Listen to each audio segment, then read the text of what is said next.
Hi friends, it's Steph and Ange here. As you can see, Angela's rolling the bottom of her foot with the tennis ball, right Angela? Yes, I am. And it feels good, right Angela? Yeah, sure. Feels really nice. It feels really nice. We're hanging out. We love that so many of you come to class and just grab the ball and start to roll the bottom of the foot. Let's up the ante a little bit with how we're rolling and be a little bit more strategic. So let's take a look now at our anatomy book. That's so cool. That's looking at the plantar or bottom view of your foot. And Angela's showing you how the connective tissue and how the muscles, and these are just two of the layers, there's a lot more. The layers of the foot go, and you can see from your heel all the way to your toes.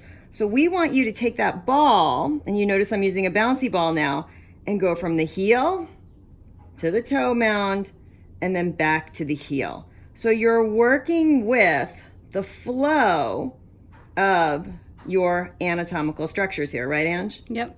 Yeah. And we have different balls that we use at the studio. We've got tennis balls, we have golf balls, we have lacrosse balls, we have these little Party City bouncy balls. It all works. As we place the ball underneath the foot and we roll a little bit more strategically, that's going to allow us, right, to target where we feel sensation, where we feel pain, and where we need to shore up our work when we're doing yoga poses and other exercises in terms of, do we need to press through the big toe a little bit more? Do we need to press through the heel a little bit more? It wakes up our feet and it wakes up our brain-body connection to our feet. So next time you're in class, and you can totally chat with us or your friends, we love that. We want you to be a little bit more targeted with how you use that ball.